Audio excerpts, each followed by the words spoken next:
વડોદરામાં સ્થાનિક સ્વરાજ્યની ચૂંટણીના જંગ વચ્ચે કોંગ્રેસે ભાજપ પર સત્તાના દુરુપયોગના ગંભીર આક્ષેપો કર્યા છે।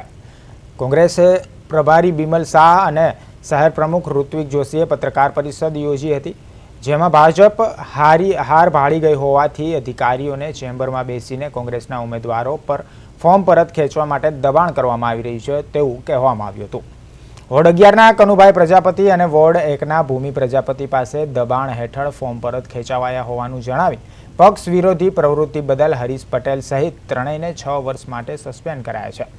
આ દરમિયાન ઋત્વિજ જોશીની ગાડીના કાચ તોડવાની ઘટના પણ સામે આવી હતી, જેને પગલે કોંગ્રેસે ચૂંટણી કમિશનર અને કલેક્ટરને લેખિત ફરિયાદ કરી આગામી પરિણામોમાં કોંગ્રેસનું બોર્ડ બનાવવાનો આશાવાદ વ્યક્ત કર્યો છે। ભ્રષ્ટાચારી જનતા પાર્ટી સત્તામાં આવવા માટે જે વલખા મારે છે અને એમને કોઈ પણ રીતે સામ દામ દંડ ભેદ કરીને ષડયંત્ર કરીને સત્તામાં આવું છે, પણ વડોદરાની પ્રજાએ મન ભરાઈ દીધું છે કે પરિવર્તન નિશ્ચિત છે અને પરિવર્તનરૂપી કોંગ્રેસનું બોર્ડ બનવા જઈ રહ્યું છે। ભાજપ હારવાની બીકે આ બધા કાવા દાવા કરી રહી છે। પેલું કહેવાય છે કે સત્ય પરેશાન હો સકતા હૈ, પરાજિત નહીં। સત્યમેવ જયતે, સત્યનો હંમેશા વિજય થાય છે। સવારથી લઈને બપોરના બંને એપિસોડમાં જેવી રીતે પોલીસની જે ભૂમિકા છે, આપ સૌ મીડિયા સાક્ષી છો કે સમાના અત્યારે ઉત્તર ઝોનમાં જે મામલતદારમાં હતા ત્યારે ભાજપના કોર્પોરેટર અંદર હતા અને કોંગ્રેસ પ્રમુખ તરીકે અમને બહાર રાખ્યા। સવારે પણ તમે જોયું ત્યારે અમને વિશ્વાસ છે, અમારા પ્રભારી સાહેબે જે પ્રમાણે વાત કરી એ રીતે આવનારા દિવસમાં કોંગ્રેસ પાર્ટીનું બોર્ડ બનશે। વડોદરાની પ્રજા અમારી પર વિશ્વાસ મૂકશે।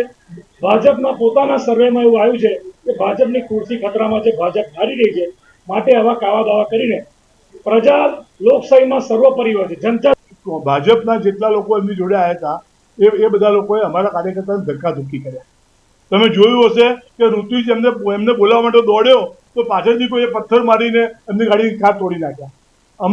આમાં સવાલ આટલો જ થાય છે ભાઈ, આમાં સવાલ આટલો જ થાય છે કે અમારા તરફથી એમને સમજાવવા માટે, કારણ કે અમને મળ્યા નહોતા ભાઈ, લઈને જતા રહ્યા હતા, એટલે અમારા કાર્યકર્તાઓ ત્યાં ઉભા હતા।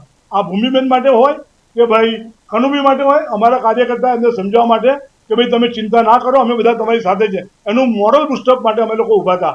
અને પછી 30 લોકોની ત્યાં ધરપકડ થઈ છે, કોકને સમા લઈ ગયા હતા, કોકને અરણી પોલીસ સ્ટેશન લઈ ગયા હતા। પરંતુ આ તો એટલા માટે કે જે જગ્યાએ ઘટના ઘટી હોય સરકારી ઓફિસની આજુબાજુ, એક જે દિવસે સમય વર્તે આ બધા લોકોને છોડી દે।